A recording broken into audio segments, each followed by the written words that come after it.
Hello and welcome back to Two Kids and a Mullet Later podcast with Lavalea and Colby.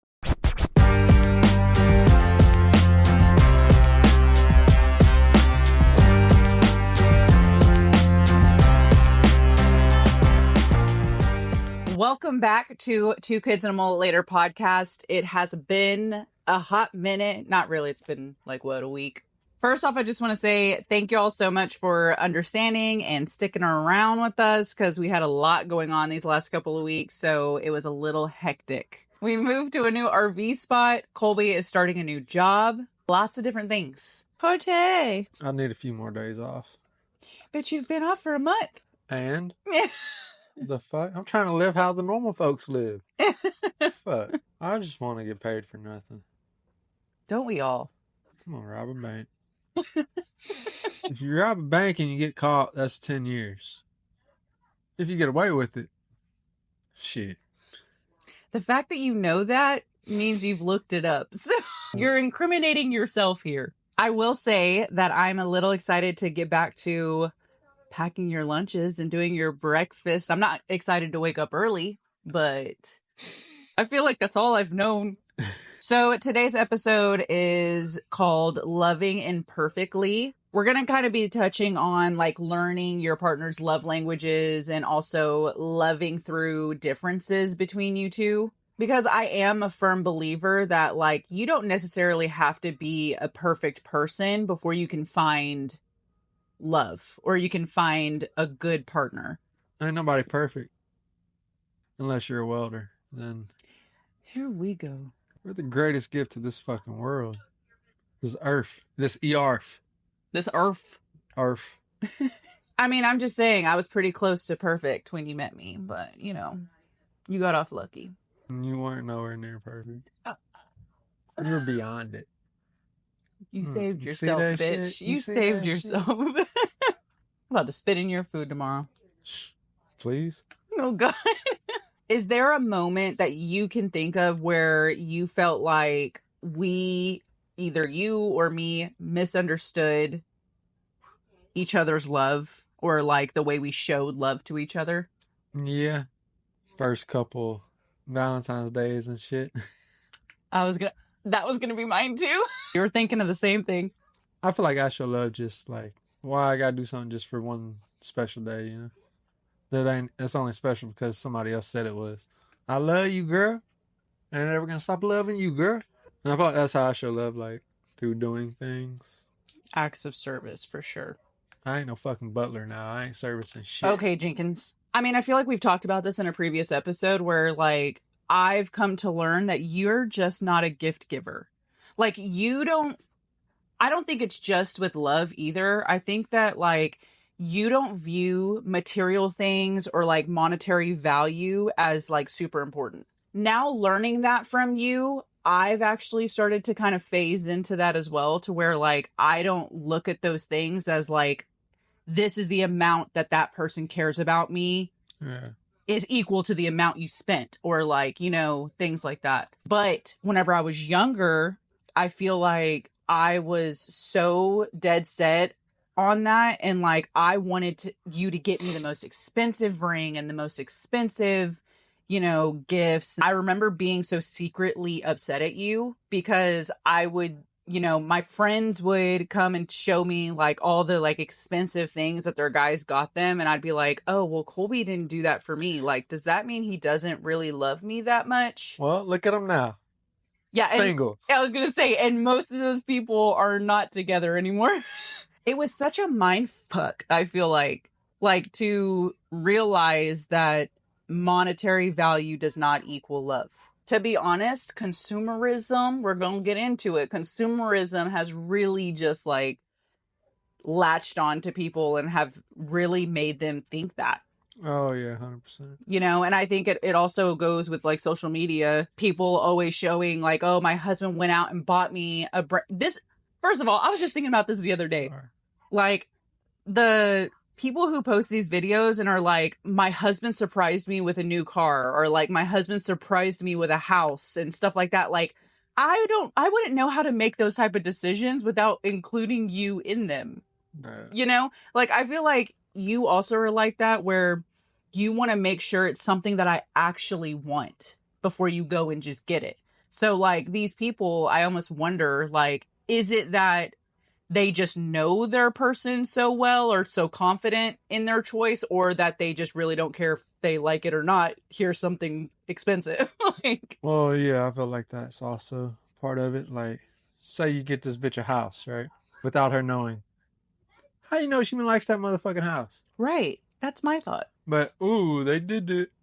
Good for you. Like, does it make it more special that they surprised you with it? Or would it, I mean, for me, I feel like it would be more special that like we chose it together and like went through that process together instead of it having to be this like showy, like surprise kind of thing. I don't know. That's just me. Other people might like that kind of shit. I don't know. I definitely feel like that was a love language that I had to learn about you and realize that that wasn't like something that was going to make or break our relationship, because I feel like a lot of people, they figure out that maybe that person's love language isn't similar to theirs, and then they take that and they're like, oh well, then they're not the one for me, they must not be the one for me. I just want to touch you all over and again. And on that note, like I feel like I had to learn that like the way that you like to receive love is definitely physical touch. And for a long time, and I think it was like right after I had the kids, where I just like didn't really care to be touched, like, and I would turn you down pretty often. And I think I just wasn't super comfortable in my body after having kids. And so, like, it made me self-conscious. I was just like, no, don't touch me. Don't look at me. Turn the lights off. I gotta see that thing. And that's when, like, you kept telling me, like, no, let's keep them on. I want to see, like, you're beautiful. And you kept, like, pumping my head up and giving me that confidence back. I had to come to terms with the fact that, like, that is how you receive love. And if you're not going to get it, that's how you feel, like, disconnected from me. Make it sound like I just use you. No, no. It's not like I forced myself into it. I learned that that was important to you. And so I felt like it was important for me to do the work to get to the point of being like, okay, yes, let's do it all the time. I'm super comfortable. Yeah. I definitely feel like words of affirmation is a big one, which you do all the time. Good girl. Just like you always, like, you know, talking me up and just like telling me how hot and pretty I am and stuff like that. Like, I really enjoy that. I didn't know that was a thing. I just always did it. What, words of affirmation? Yeah. Yeah, I don't think that's really, I don't think you really had to learn that about me. You just always did it. Yeah. And that's definitely one of mine. I think that's one of the reasons why you like caught me. You were always complimenting me all the time, no matter what I look like, no matter, you know, how I felt. I felt like I was like a troll under the bridge. But booty hole stinking. But he still want to eat it. That's She say, "Babe, I'm nasty." I say, "Me too." Gift giving, I do enjoy, but as I've gotten older, I'm appreciating the acts of service more. Stop looking at my ass. Actually, I was looking at the trash can. You're a fucking liar. So I'm trash? Run it back. So I'm trash? I feel like the reason why, you know, talking about all this specific stuff is so important is just if you had specific types of ways that you like receiving love or showing love and it just was totally disconnected from mine, and to the point where I wasn't able to compromise sometime or somewhat, or you to compromise somewhat, like, it could cause a lot of other issues in our relationship. Coming to terms with the fact that, like, your partner isn't always going to be exactly the same way as you or think the exact same way as you is important. Like, me and you both show it two completely different ways. You can't not like somebody because they show love differently than how the fuck you want it. I mean, motherfucker, we're all different. I mean, at least they're showing you something. And if it's not the way you want, I mean, tell them. I mean, they might switch it up a little bit. For instance, what if, you know, you not always doing the big grand surprises and gifts for every holiday or whatever like that. Like, what if, you know, I took that and was like, oh, he doesn't do that? Fuck him. I hate him. Don't want nothing to do with him. For example, with the whole gift giving thing, we both had to make some compromises. So, like, I'm not always going to expect that for every single, you know, little thing. And I'm not going to be angry or upset at you when you don't do that, you know? Yeah. And then you also compromise by knowing that that is partly important to me as well. So you do go out of your way to do it on, you know, certain holidays and certain things or whatever. But like my birthday, Mother's Day, Christmas, like you always do special things for me. Yeah, because those count. Right. So it's not like you were also stubborn or hard-headed to the point where you were like, I don't care if that matters to you. I ain't getting you shit. I fed you yesterday, didn't I? Right. Like you still do it. Like you still take the initiative to do it. It just might not be every single little thing. You know, Earth Day, I'm going to buy you a whole fucking Earth diorama. Well, I mean, and even then, yeah, it might not be as extravagant. Oh my God. Extravagant. Yes. All right. But yeah, it might not be as extravagant as what some other motherfuckers be doing, but that shouldn't matter. It's the principle behind it. Right. And like some of the things that you've gotten me are so much more special, and some of them were free. For example, like this is one of my favorite gifts that you've ever given me. And if you're just listening, Colby welded me a bracelet. But it is like one of my most prized possessions. Like I wear it every single day. And this bracelet means more to me than any like fucking super expensive bracelet that he could have just went out and bought. But I will be honest that before, I really did place a lot of importance in monetary value. So like before, I would have looked at a diamond bracelet and been like, well, that is way better. It's more expensive. Like that means you must care so much if you're willing to spend that much money. Well, when you find that dude, tell him I want something too. Colby really helped me see that really isn't that important. To me, there's just other ways to show love than going and fucking spending stupid amount of money on some bullshit when we can spend a stupid amount of money and do something else. You know? Like buy canoes, use them one time, never use them again. Yeah. That was one of our more stupid purchases. We used them about 3 times. I think it was like 2. I think it was 3. Over like 8 years. But still, that's a memory though. Like those are fucking 2-3 memories that we got going out canoeing. In our defense, my dad now has the canoes, so they're being put to use, hopefully. Some people have this misconception that love is supposed to be easy. And like if it's easy, that means it's right or that it's made for you. But that is not the case. Y'all grow up watching them fucking soap operas and Disney fucking bullshit. I was definitely a Disney kid, for sure.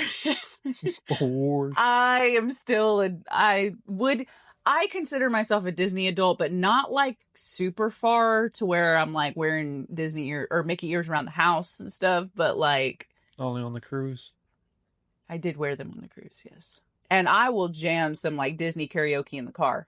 Nah, but I just feel like just from the movies and shows, all that bullshit that they put in there, like, they want everybody to expect love to be like that when it's not. Like handed on a silver platter, happily ever after, the end.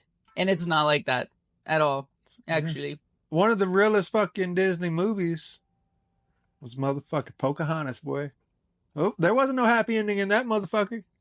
Like, true. Real love takes work. And one of the things that, like, I kind of like twitch a little about is like people will look at me and Colby and be like, y'all are so perfect, like y'all are, I know, oh my god, like y'all are such a great example and y'all are so lucky that y'all found each other and stuff. Like we are, yes, but we did the work to get to where we are. We didn't just like go on about life like, yeah, it wasn't perfect, frolicking, you know, every 24/7, nothing ever happening. Like, me and Colby have had our ups and downs. Like, we've had a lot of moments where we had to learn how to compromise and how to move on from situations and stuff. And there, if we would have went about those situations in different ways, it could have definitely broken us. But instead, we used it as a stepping stool and a learning lesson to get us further on in life with each other. People that expect it to be, perfect. When it's not perfect, that's when all the drama starts and the fighting and shit. And then they get addicted to that shit. And then you keep trying to make it perfect, but it's not going to happen. Honestly, you shouldn't see like those obstacles or like disagreements as setbacks. You need to change your view on them and look at them as a way to evolve in your relationship together. So like, use that disagreement or use that thing that you're not seeing eye to eye on to really learn about each other and like see, how do we move on from this and make sure that you're being heard, I'm being heard, and how do we navigate that? It's important to not feel like you have to always strive for perfection with your partner. You should be able to just like be yourself, be comfortable enough to make mistakes. And let me hold up right there. I don't mean the type of mistakes like going out and cheating and stuff like that. That's way farther. I'm talking about like the little mistakes, like, I'm sure that I get on Colby's nerves sometimes and, he gets frustrated with me and it's the other way around. Like I get frustrated with him. We try to make sure that those things don't evolve into bigger arguments or like bigger issues because we're both human. Like, Colby's going to get into moments where he has little attitudes or, I ain't got no attitude. Oh, fuck. I remember when around the time when me and Colby first got together, like I had already learned that Colby can get agitated very easily. And like sometimes he'll catch an attitude with other people. He'll catch an attitude with me sometimes. Is he overly disrespectful to me? No, it's just more of like a whoa, like, huffing and puffing around. Y'all know that he cusses 24/7. Like, so sometimes, yes, he will cuss at me. Do I take it personal? No, because he literally cusses 24/7. That's just the way he talks.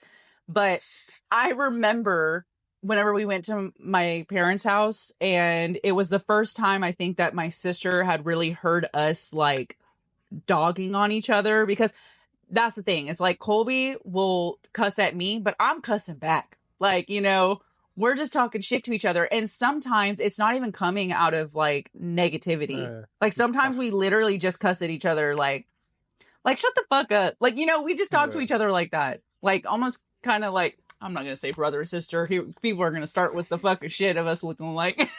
No, just like fucking friends. I mean, we talk like we're best friends. Right. Within our relationship, we're also best friends. Yeah. So we also talk to each other like best friends. Like sometimes I'll be like, you're fucking stupid. Like, and he'll say it to me and we don't take it seriously or personal.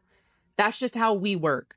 And I remember when my sister first heard me and him talking to each other like that, she pulled me aside and she was like, are you okay? Are you okay with him talking to you like that? Or like she was so concerned. And I was just like, no, dude, like, that's just how we talk.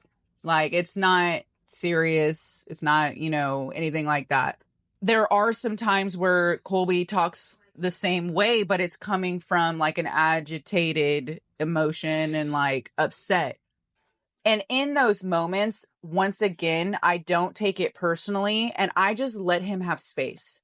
I don't sit there and be like, why did you say that? Why are you talking to me? Like, repeat what you said, or like, okay, like I don't egg it on to the point where you get even more agitated. Like, I have learned when it's time to just like, okay, he's going to calm down. He's going to apologize after, like, I'm just going to step away, let him calm down. I just don't know how to talk without talking shit.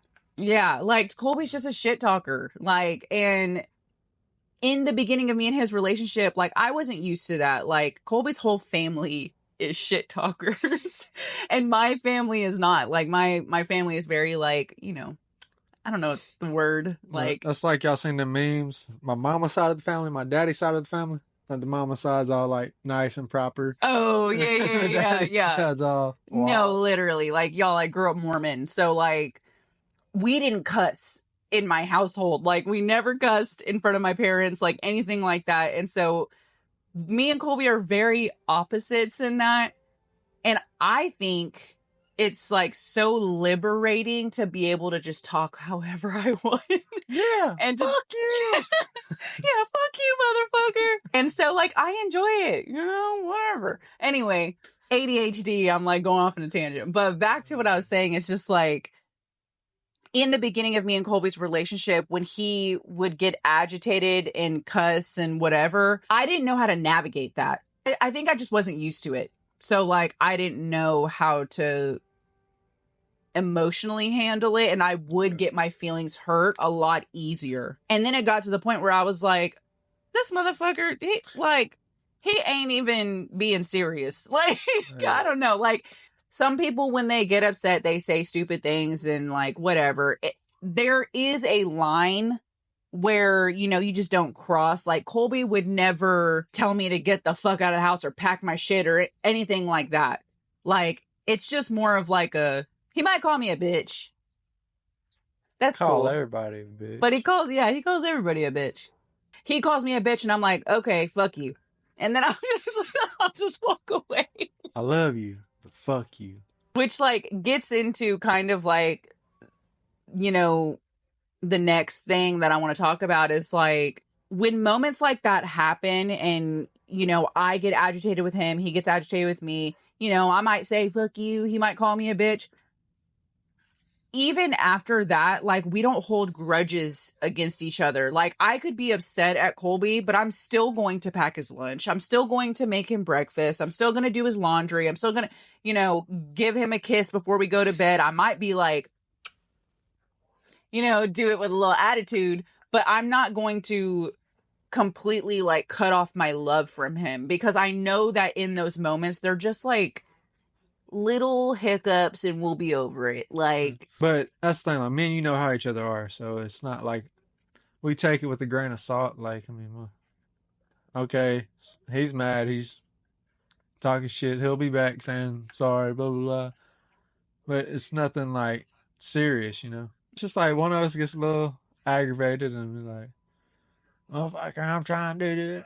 Then 5 minutes later, it's like, "Hey, baby." yeah. Everybody's different. Everybody's relationship with each other is different. Like, if you and your partner talk like that and feel the same way about it, I mean, that's how y'all are together.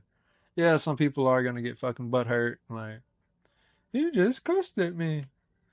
Like, okay, if you ain't like that, don't be like that. But I think what the difference is too is like when we do those type of things, like get agitated and cuss at each other, it's not like like we're not screaming at each other back and forth. It's like well, fuck you, walk away and go, go to the room. It's like we just want to like get it out real quick and then just go on about our day. I think it would be very toxic and different if it was like you were cussing at me, I was cussing at you, and it was like a back and forth screaming, cussing match. That, or if it was like cussing at one another and then somebody got the feelings hurt. Like, if you got your feelings hurt, I wouldn't fucking do it. I think we've just both learned that we can handle it. Yeah. I don't know. Like, it's what works for us. And I feel like the whole point of this episode is to explain that like people are not supposed to be perfect, and if you can't be perfect, we're human. There are going to be times where your partner is not going to be able to hold in that agitation, and it might come out in like a fuck you or like you're a bitch. Like, you know what? Okay, that's cool. Like, I don't take it as you truly feel that way about me. I just know that you're agitated and you're allowed to have those moments of being human. I feel like it's almost unfair for me to be like, you're never allowed to show your agitation ever because it makes me uncomfortable. Like, like that wouldn't be fair to either of us. Like, there's times where I just need to tell you, fuck you. Like, I just need to call you a motherfucker. Like, I get it out and we're good. Like, we don't take it to heart and we move on. Like, yeah, we talk to each other like that, but I mean, our love for each other, like, it doesn't, like, that doesn't hinder our love for each other. Right? Not at all. It's just a normal conversation, really. To be honest. As me and Colby's relationship progressed, I feel like what I thought I wanted out of love is very different from what I ended up needing from you. By that, I mean, like, I always assumed that I needed somebody who was going to coddle me 24/7 and just, like, be sensitive all the time. And it being with you made me realize that I actually needed some tough love. And I think that it did me very well to have that. One example of that was, like, I didn't have my license. And I was like, 18 without a license. And I just, like, I don't know why, but I just expected you to be like, oh, well, that's okay. You can just get it whenever you feel like it, you know? And I remember you, like, looked at me and was like, what the fuck? Like, you need to get that shit. Like, A grown ass adult ain't got a fucking license. Like, yeah, damn. I don't know. I don't even know if that's a good example, but, like, there's been times where, like, you just really had to, like, lay it into me to be like, what the fuck are you doing? Like, grow the fuck up, you know? And if you would have been the other way, where that I kind of, like, expected love to be just, like, very coddling and, like, it's okay, babe, just do whatever you feel like is best, you know? I probably would have never got the license. Like, I would still be an unlicensed driver. Growing up, that was really the only kind of love I ever received, was, like, the coddling, like, very, you know, it's all right. Like, Yeah. and I think I needed some of that tough love, like, from you to grow as a person. You can correct me if I'm wrong, but I feel like I was able to also give you the opposite of what you grew up with. Because, Yeah. I mean, if you want to elaborate yourself, I don't want to put words in your mouth. Yeah, I also feel like you also brought out a more nurturing side of me, I would say. Yeah, because, I mean, your family's very opposite. Like, they're very, like, you know, all tough love. Mm-hmm. And so I feel like you almost didn't know how to react to the fact that, like, I was like, tell me about your feelings. Pimps don't cry. Like, I always wanted to know how you felt about things. And I remember sometimes, like, you would be confused, I think, like, and like, why does it matter? Like, who gives a fuck what I feel about it? And I'm just like, I do. Tell me how you feel. I think we both needed that. Like, I needed some of that toughness, and you also needed some of the nurturing. And I think we were able to learn that from each other, like those opposites. I truly believe that, like, in some ways, opposites do attract. Yeah. Because I feel like me and you are very, very opposite on a lot of things. I mean, partly we are the same person, like, we're the same brain cell. But there are a lot of things about our personalities and traits and stuff like that that is very opposite. But it helped us to learn what we needed. It's like you taught me just how to be a little more caring, and I taught you how to be more of a... See you next Tuesday.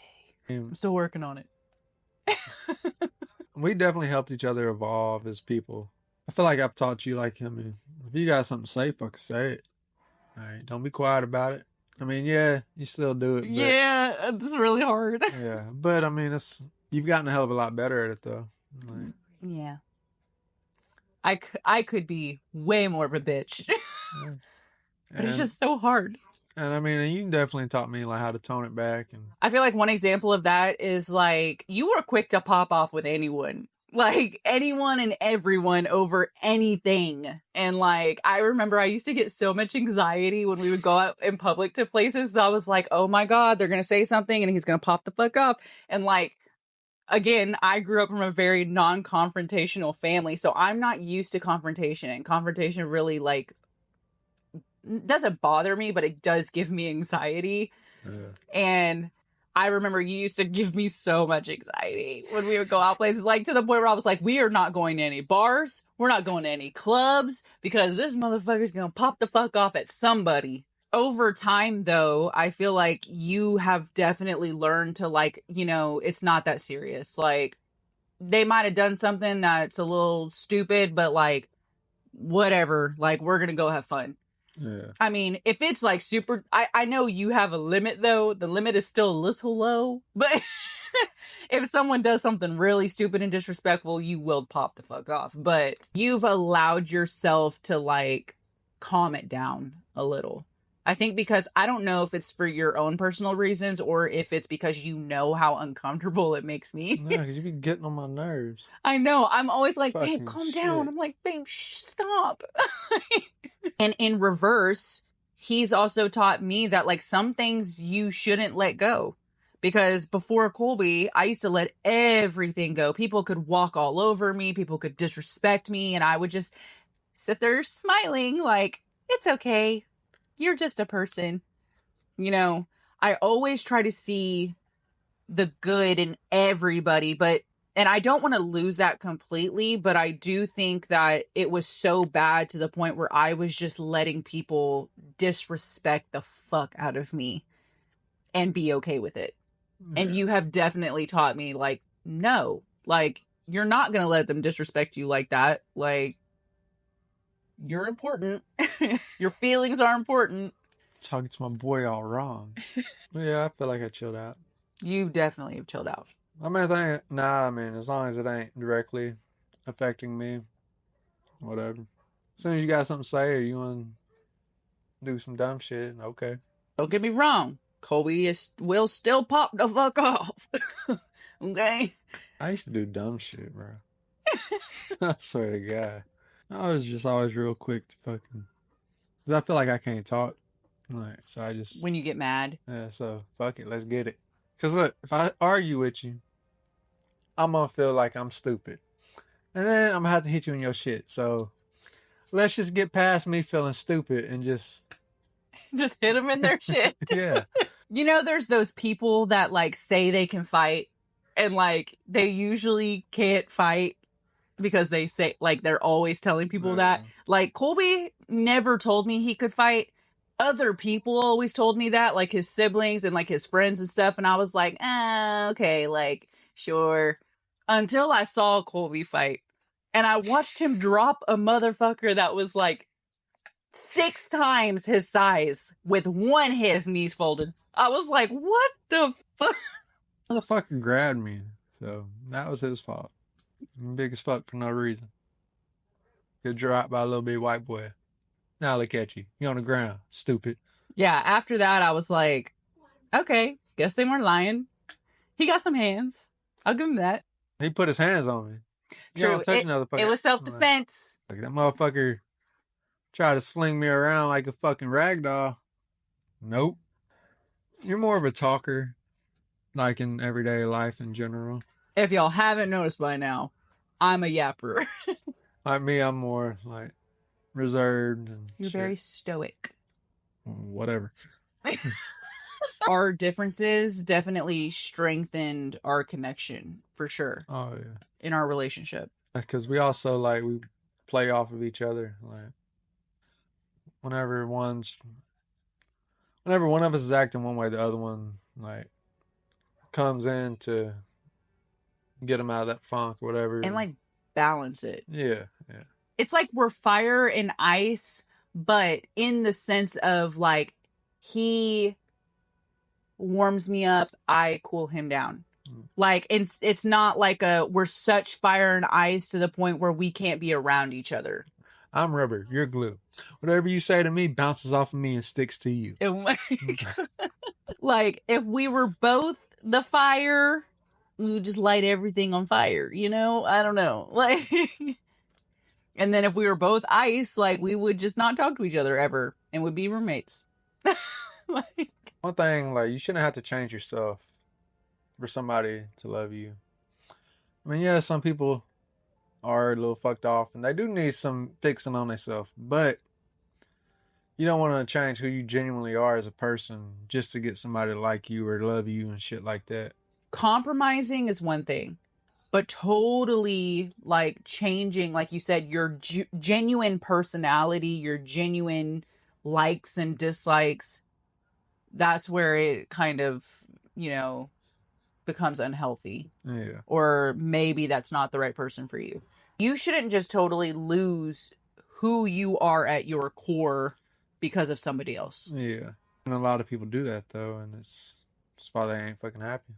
Right. But again, it is a very fine line because, again, there are some things that you could help each other fix or, you know, help each other evolve with.